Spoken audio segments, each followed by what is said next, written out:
Thank you so much for this time. I really appreciate it. Yeah, yeah. Thanks for inviting me.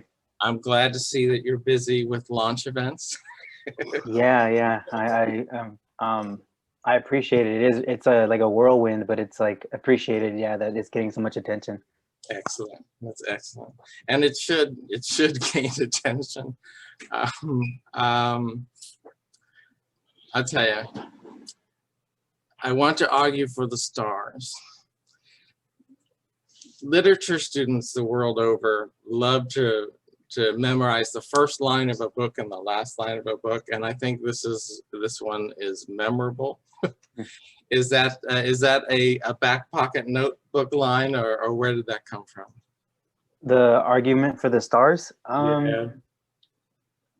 I think, well, so that poem, because it was the first poem, it was actually ended up being the last poem written for the whole collection, and I was really just focused on the image of like, I had this image in my head of like the speaker, me in this car with somebody, and it's just spinning around, and I didn't know really why I was there, but I knew I was there to sort of wonder about this friend. And so I think the speaker has this sort of like hopefulness or optimistic look at things, but he's really like concerned with his friend, so he's trying to find this sort of hopefulness and like arguing for the stars and looking for it.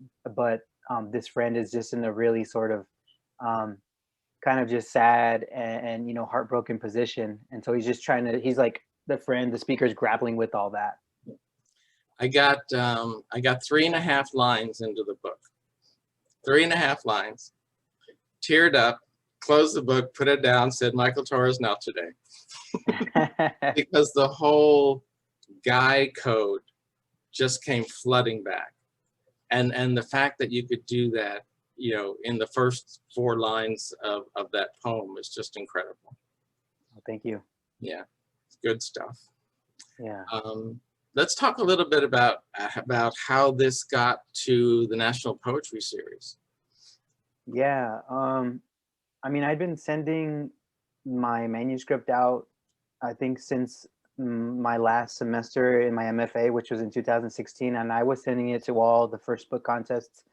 And then there's like a year or two of like not really hearing much back from them, just getting rejections from all the contests, and like along the way revising.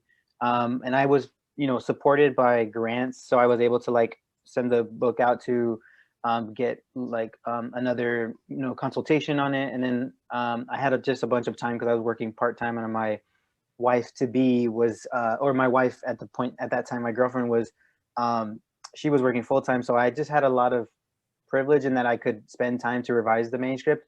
So then over the next couple of years I would send it out to contests, and then started getting like finalists in spots. But like I think there comes a point when you feel the manuscript itself is ready, but you don't know if anybody else will ever think it's ready, and you sort of just have to kind of have to stop tinkering with it, and then just kind of keep putting it out there and like take a break and look at it. And that's kind of what happened with the National Poetry Series.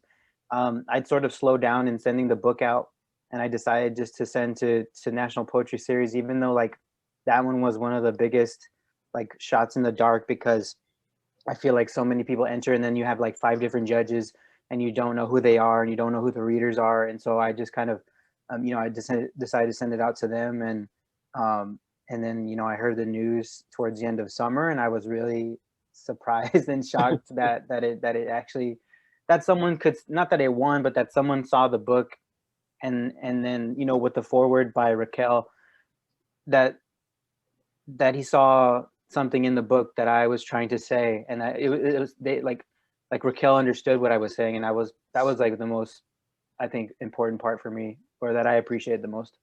Yeah, her forward is excellent, and trying to summarize the book isn't really fair to the book, and so she just made sure she went all over in terms of saying, first off, get this book. Yeah, they did. I see the book dealing with masculinity and tenderness, dealing with conformity and individuality, xenophobia and judgment, the family that we form with our friends, and of course the heartache of leaving that family. So that's pretty big. Yeah. I mean, and I grew up the last born child of my family, and I was like 14 years after my brother closest to me in age. So like by the time I was growing up, all my three, four siblings, I have a half brother, they were all grown up and they all had their careers or their families, or they were just doing their own thing. And so, a lot of the kids around the neighborhood, those became the people, I hung out with them every day, and they became my family. And so, and it is a different kind of bond. And so, yeah, I didn't think the book would end up focusing on like leaving them and what that meant, and that sort of family that one creates on your own. Then that was like a surprising thing that happened once the book really started taking its own shape. Yeah, it feels in some places like it's a memory and a goodbye simultaneously, which is tough. Yeah. I think the simultaneity of the goodbye was what surprised me, because I don't think I was I moved from California to Minnesota for my MFA, and so I don't think when it started shaping out to be like that, I don't think I was willing to admit it. And I think part of the book is the grappling with accepting that the speaker has left, like really left, and like left these people and left this community. And so that was like a main sort of focus and tension of the book. Right, and I don't know, it the way the book is written, it feels like you had no choice but to leave if you were going to recreate yourself. Yeah, I think, I think I knew, and my speaker knew that like he wanted to get away, and and in my life I'd had these little tastes of that, with like, the first time I ever got like money back from taxes, I went on a trip to San Francisco, and then me and another couple of friends went to like New Orleans, and I really liked getting outside. And I thought, well, if I want to like continue with my writing, I think I need to leave and gain this perspective that I've only gotten snippets of in these other places. And so, because when I applied to grad school, I applied to places in California and got into somewhere to I think it was San Jose State, which is only a few hours from where I grew up. And so, but I decided to go to Minnesota, which I didn't really know where the Minnesota was on the map, but I knew that it would take me far enough away that I could sort of gain that perspective and then create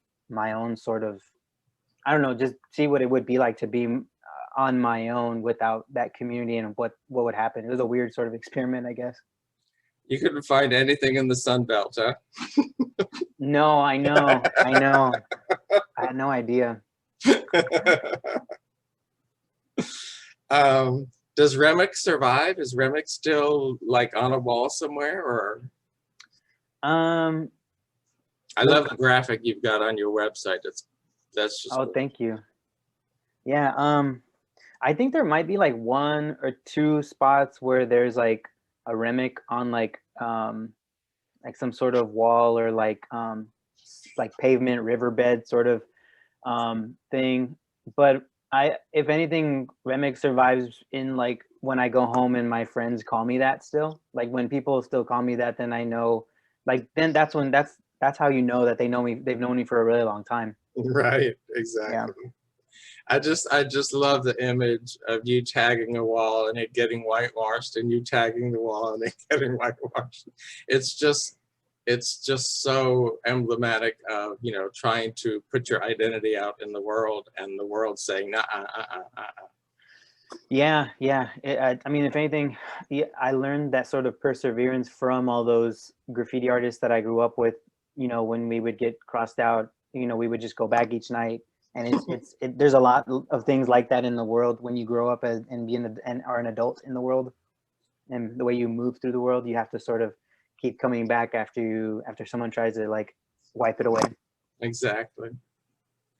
There's an Epistolarian that you published that I would almost assign to anybody as a prerequisite to the book, you know, Yeah. because it's such an incredible introduction.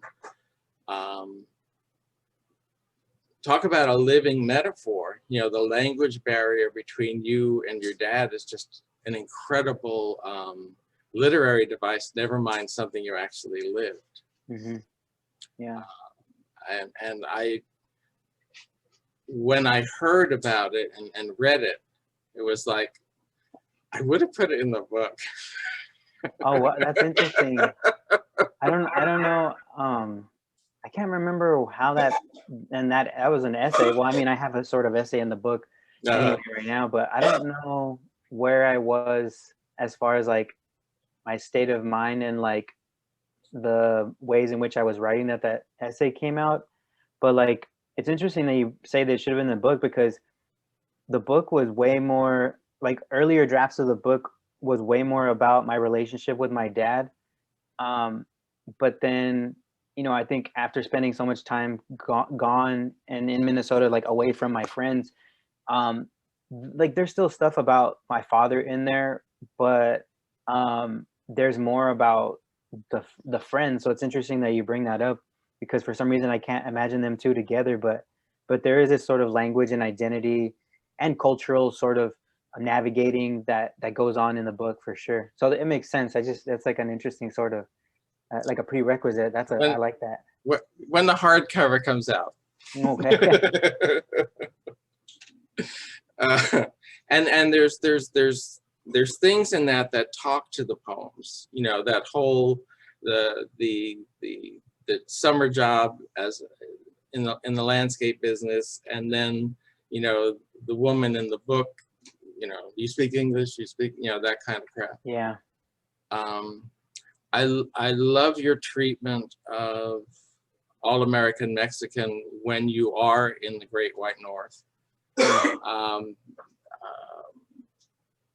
I heard one of your interviews where you were talking about it, where, you know, you've got your arm over the shoulder of a friend and somebody wants to get in your face about it. And Yeah. and frankly, the way you wrote it, yeah, we're a couple of guys drinking beers, was just absolutely precious. But you know, I grew up queer in America, and so I never felt like I was on the inside. Mm-hmm. But what you described, I mean, you're the only Hispanic person in your scene up there. Yeah. That's what it definitely. So like in that moment from that poem, it's like I'm stepping out of the university bubble, which can be diverse. And that's a whole nother topic, which is like, why are they diverse and why would they make it diverse? But yeah, I was stepping out of that university bubble, and I was in like an actual scene of like the town in Minnesota, and it was like very white, and I very much felt myself standing out. And so that was something that was so new to me. And I think because I had this privilege of growing up in a Southern California community that was very diverse, just like naturally very, you know, lots of Mexican Americans, a lot other Latin Americans, you know, a lot of the minority, I felt like in my memory was white. And that was, so to come to Minnesota was such a, I just could feel myself, like my energy vibrating, and it was so apparent there. Yeah, I remember asking Carl Phillips what the hell he was doing in Missouri, or Misery as the people who live there call it. And he spoke the same way about the difference between the insularity of the college, where you feel kind of protected. Yeah. You know, that whole college towny type thing. Oh yeah, for sure. I would love our readers to hear a few of your poems. Okay. Whatever you feel comfortable with. I know that you've put a few on video already. You know, it's up to you. I can, how many do you want me to read? I can read a few, or like for how many minutes? Like, or do you want me to read one at a time? I don't know. Well, you know, this is, I'm retired. I got all the time in the world. So time is your limit. So, you know, it's up to you. Okay. Maybe I'll read like 2 or 3 poems. I'll start with a poem that it was actually workshopped in that Carl Phillips class that we took together a few years back. And then I'll pick a couple others to read. But this one is called Elegy with Puppet Strings. I just remember Carl Phillips told me to like delete the epigraph because it was like, he's like, you don't need it. And I did. So yeah. Elegy with Puppet Strings. In high school, there was a boy who went by Dyer. Out of respect, and because he was the best graffiti artist I knew, I never called him by any other name. This memory comes with the end of an afternoon and an '87 Corolla idling by the curb, waiting for us to go. There's no other way you can have it. I learned long ago that a name can be written on anything and stay. Dyer, for example, holding an empty spray can, traces his name on the sky. I still see it. And when it stays with me long enough, there I am, again, at my desk in 10th grade geometry, hunched over ripped graph paper. The voice of Mrs. Graham rises behind me. She yells about the circles I can't draw with a compass. Watch mine curl out in spirals. Every small loss blossoms, and there's no way to contain any of them. Not the Corolla I had until the axle snapped. Not Dyer's wrist as he practiced his name. Even in class, Dyer, whose indifference for police sirens bouncing around those nights we spent painting, somehow calmed me too. That was the year I was no one and realized it. So I followed him into train yards, rattling. I used to believe what we left came back like a circle in memory. It returns altered.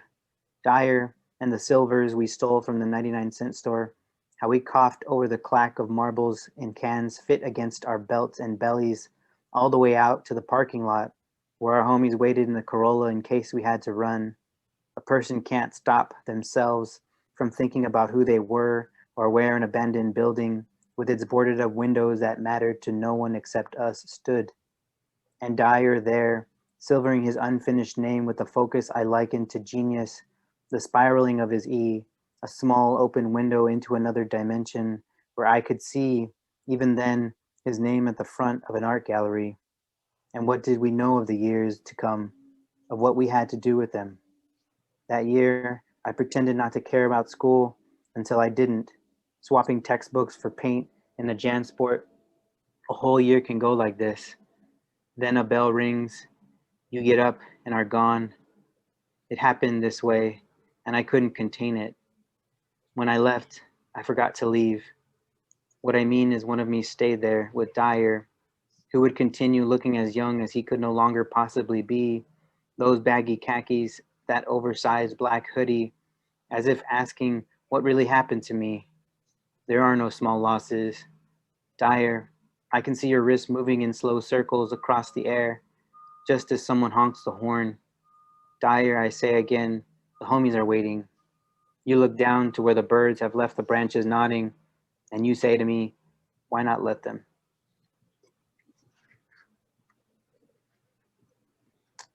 Let me read.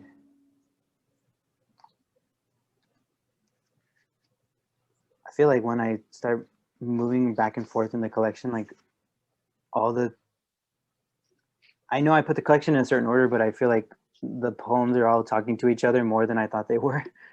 Yeah, they really do echo off of one another, and that's one of the real strengths of the collection. Thank you. Let's see, which one do I want to read? I'll read this one because I was gonna read it the other day and I didn't. I don't know why, and I want to read it now. It's called The Very Short Story of Your Knuckles. Or the mailbox you bruised before you left. I don't care to trace every absence, every avenue until we reach what went wrong. No, Let's start here. The car that came for you, a blue Civic, a passenger doors scrape, how easy escape seems, how an ache always asks for a window to look out of. Where did you see yourself? I memorized every corner your name covered, bone prints on tin and timber, stamped like lonely tracks. It was summer, let's say 2002. Yes, the year I stopped being a boy despite my body, despite the bike I rode to witness the city wash your name to puddles. I stopped telling my mother who I was with all night. What drowned out became a river called history. No one remembered your yard. For each street, a sheet of bleach. Reason to clip your mugshot like wings from the daily bulletin. To keep you from floating away. You returned and the trees said hello, but couldn't tell which one of us you were. They said, prove it. They swayed, you can't be. Tony, show them your hands. Ask the mailbox to open its mouth. Say sorry for knocking out a few teeth, for buckling its knees. I noticed that in this one, and like I directly address a friend like I did in the Dyer piece.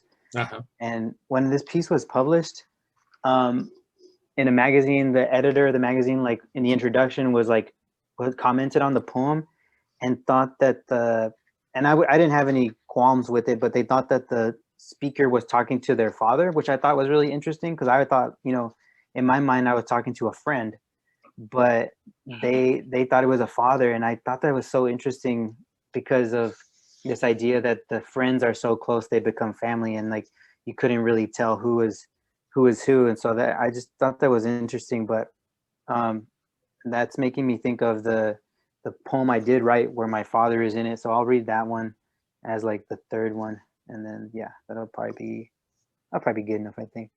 But this one, this poem I wrote after, I think it was like the semester or the fall after I finished and I graduated grad school, and I thought, okay, my manuscript's done. I'm going to write all new things that have nothing to do with the book.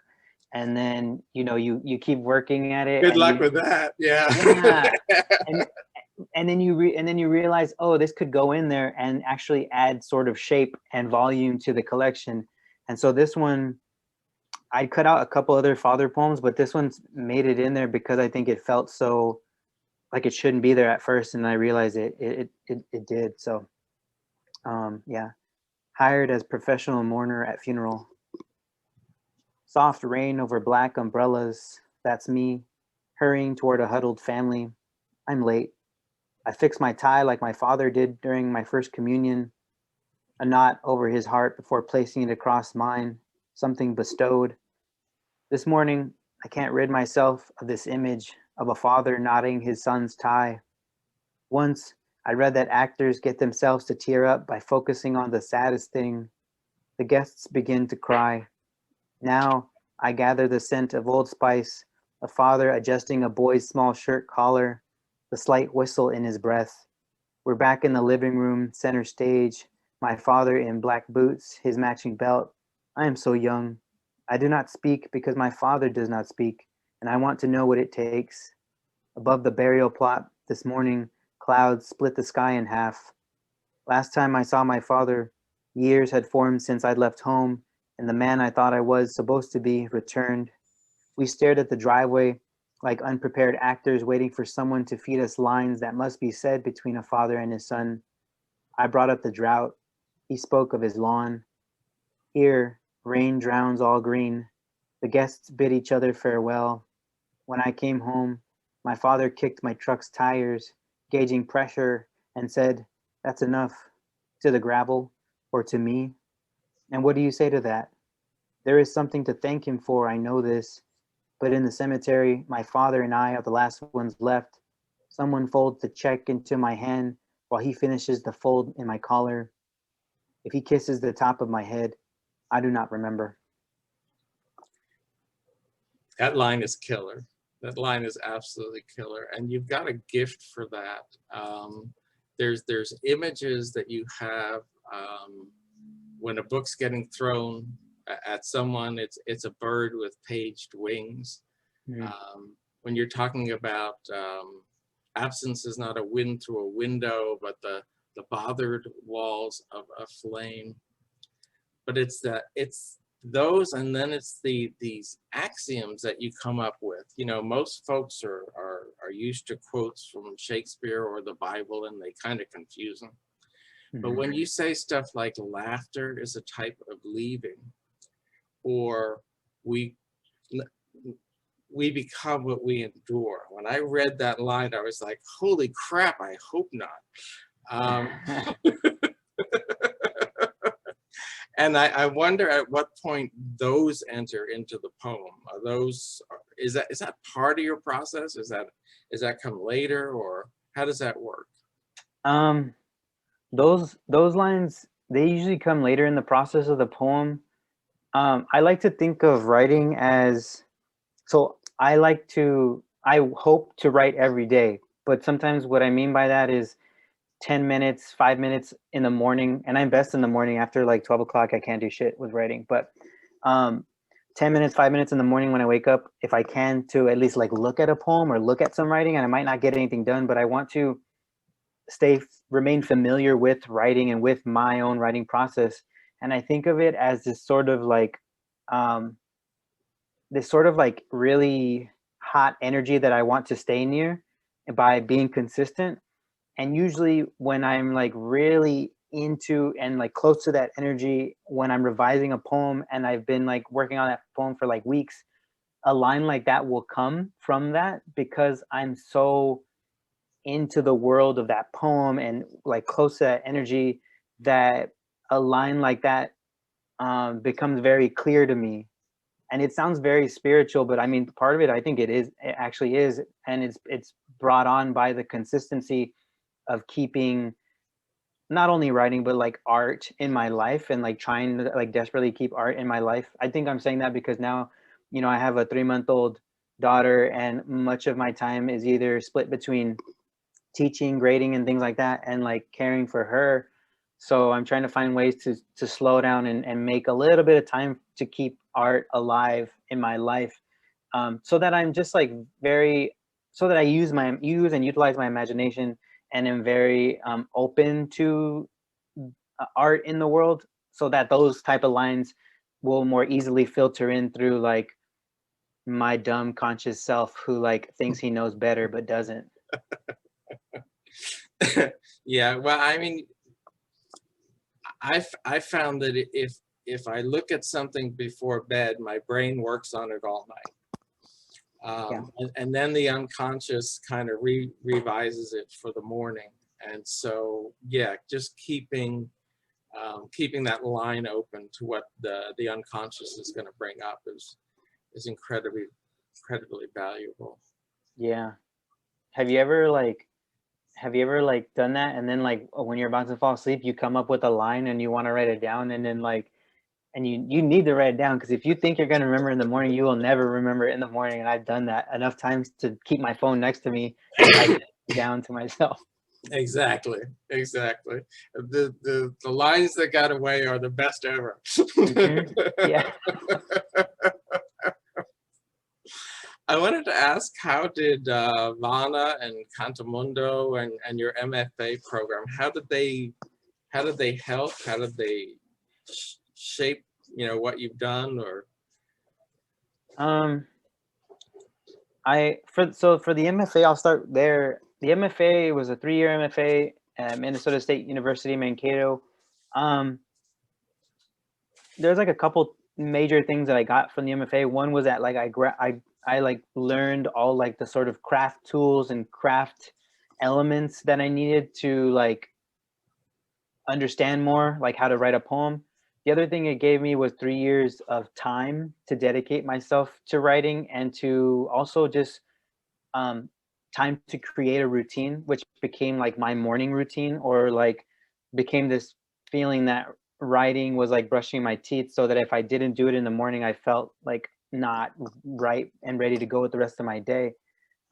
So those are like the really solid things I learned. Also, just having a great sort of community and cohort of writers to bounce off our ideas and our energies. Vona and Cantamundo were particularly special to me because it was like, one of the first times, I think the first times where I entered a space, I entered a creative space with all, writers of color, and Canto Mundo in particular. All My first Canto Mundo retreat was the summer of 2016, which was right after I graduated from the MFA, and it sort of um, revolutionized the way I thought about my poems and who my speaker was and where they were speaking from, and why they were thinking the ways that what they were thinking. And I think um, the poem that you mentioned about the book being the bird with page feathers, the end of that poem with the silver chain like a slipped halo, that line came from that Canto Mundo retreat. I had there's a reading that you do at the end of the night, and I remember I wrote a poem for Canto Mundo, like because I was so inspired and so just hyped up and energized with like the people that were there, and I wanted to write a poem for the night.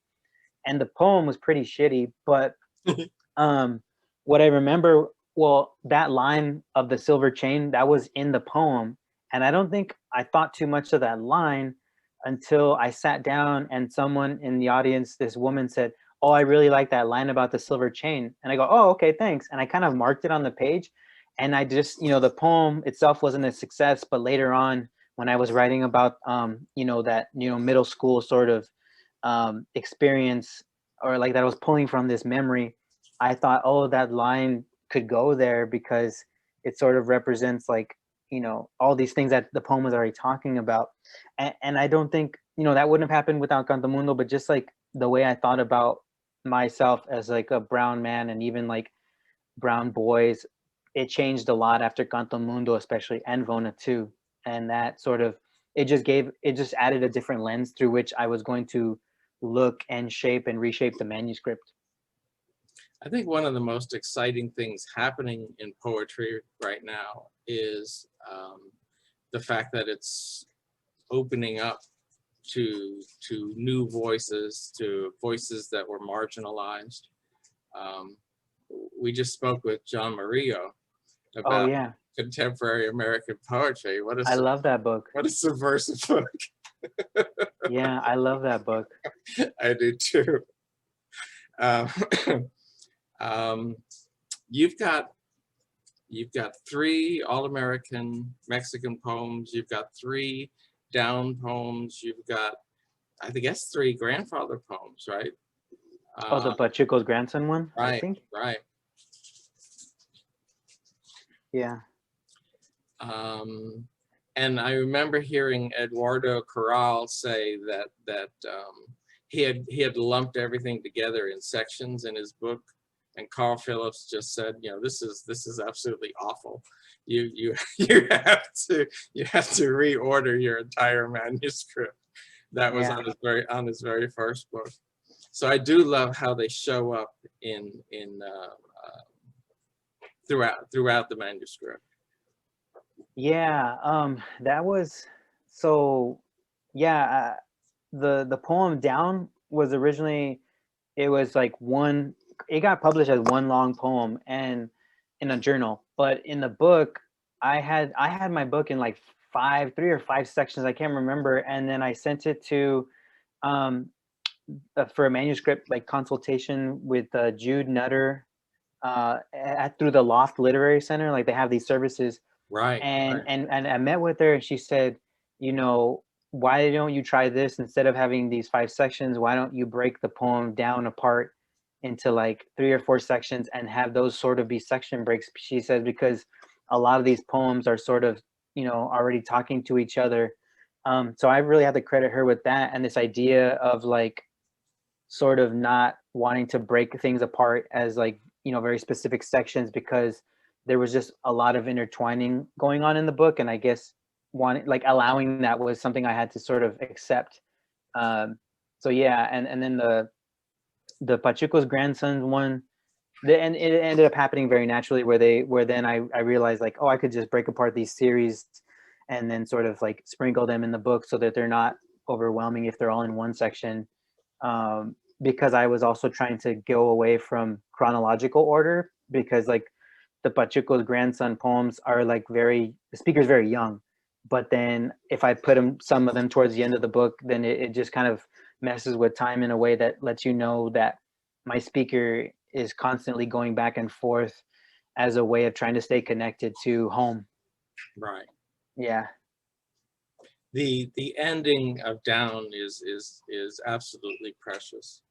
And you know, we'll just tell all the readers out there to look for it. Yeah, I appreciate that. Yeah, that poem was like, that was that poem I gave myself as a prompt of like, just like, and in the back of the book I have a note that it was written after it has a bunch of inspirations and influences, but Oliver de la Paz's In Defense of Small Towns, that poem, when I read that poem, I like thought to myself, okay, I want to write a poem about home in that way, in defense of my home. But I also want to write, for some reason, I wanted to write the longest poem I could write. It was like my summer, challenge to myself. And so, and finding an ending for the poem was interesting because I was I was defending this small town a la Oliver de la Paz, but I was also realizing that I was leaving and that there was a lot of leaving going on. And so that was like another sort of struggle at the end of that poem. But yeah, that poem does mean a lot to me. In the roll call in Elegy, there's like 14 names after the RIP. Is that 14 people lost? Yeah.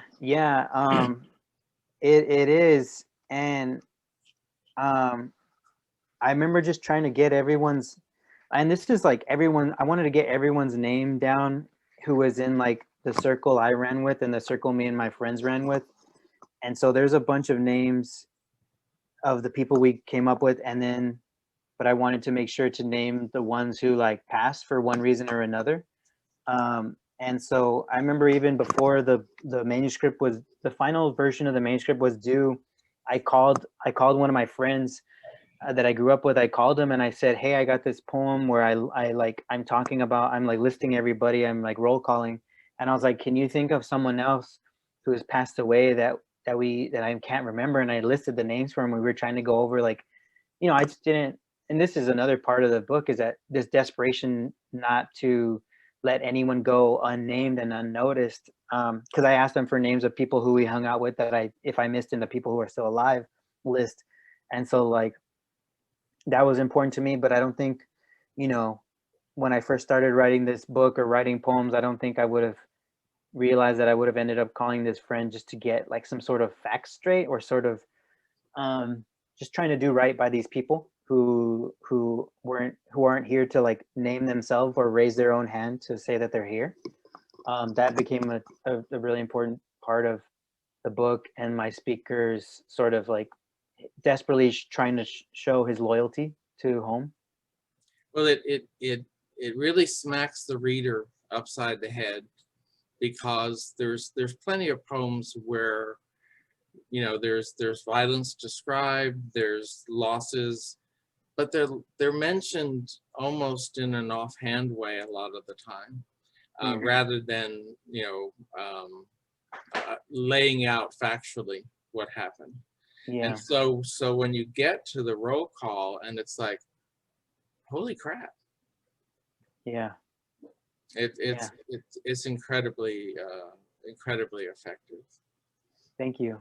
Yeah, I thought especially maybe with a poem that's in sections, that there would be, between all this like poetry, there would just be this list, like a very direct kind of, it's a moment where we sort of pause, and then there's this thing that the reader can have, and then we go back to being like the poem or something. But that's, the names are part of the poem too, but it's a different mode, I guess. Right. Now, Miguel seems to be like one of your big fans for your poetry. Is that still the case? Does he like the book?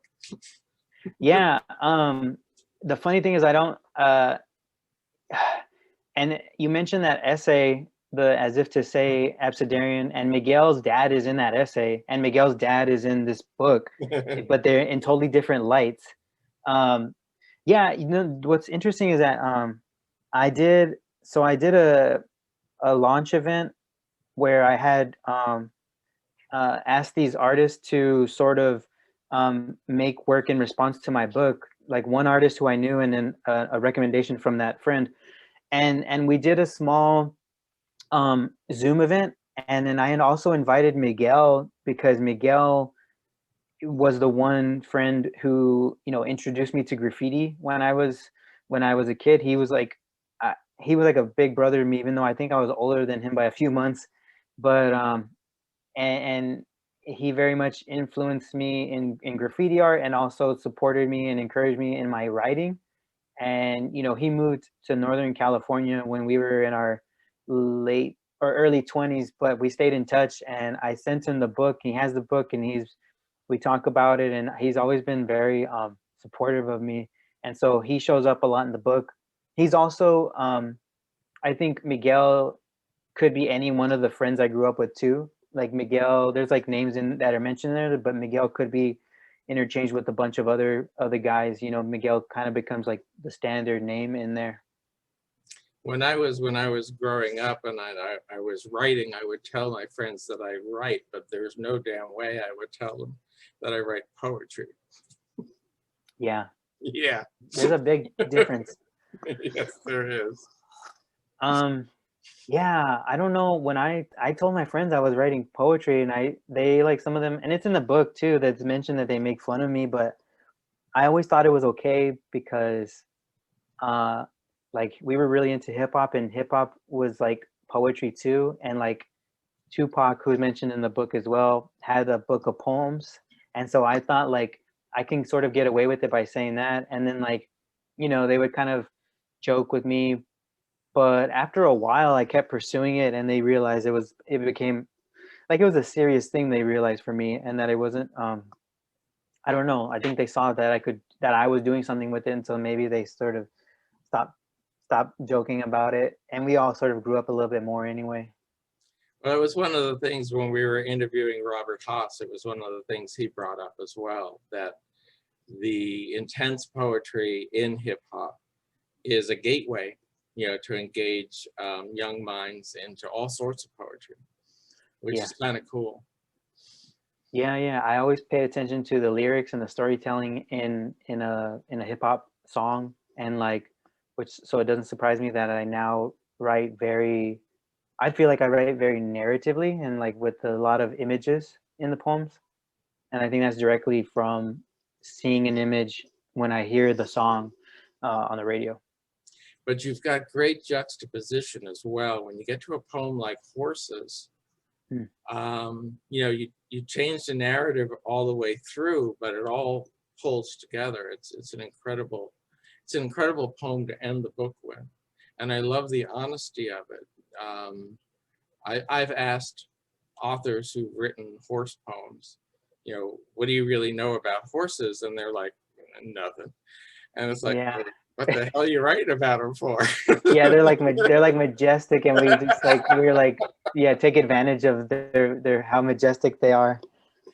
But in the Um, poem, you're so honest about saying, well, yeah, I saw some, but I know I'm also mixing imagery from whatever the hell I saw on TV or.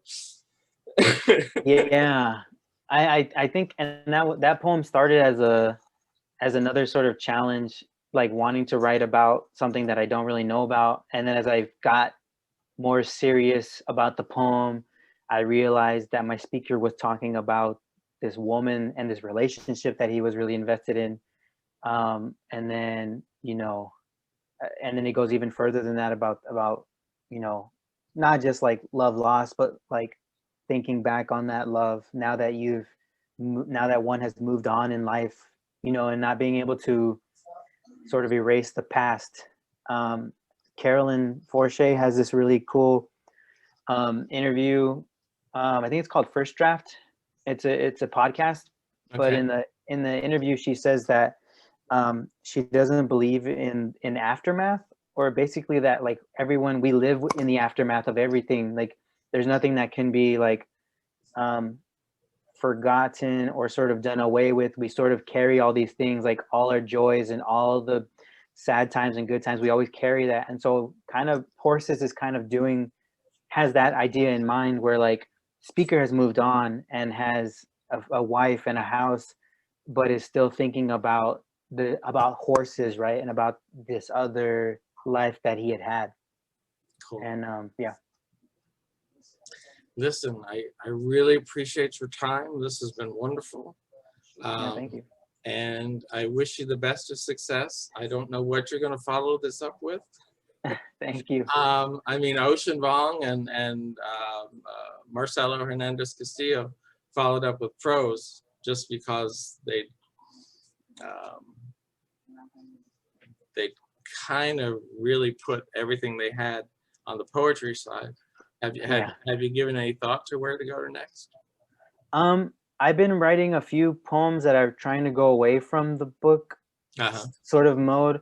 I had over the summer, I had started working or continued working on a nonfiction project, and I'm like sort of stepping back into it now. It deals with similar things like masculinity, but it deals a lot more with fatherhood and like my fatherhood and then me being my father's son. And so like I'm hoping to go in that direction. But I feel like there's always a poem that wants to like sneak up on me, and I'll like keep it there and see what happens, you know, if it lasts throughout the years as I write this nonfiction project, which seems to be what's going to take up my space and energy, which I'm excited about. Yeah. Excellent. Well, your narrative skills are really evident in the book. Hold up the book, shameless promotion. Yeah. Thank you. And I look forward to seeing a whole bunch more launch events. These are going really well. Thank you. Thank you so much for inviting me. This has been really fun, actually. Yeah. Thank you, Michael. It's great to see you again. Good to see you too. Take care. Bye-bye. Bye.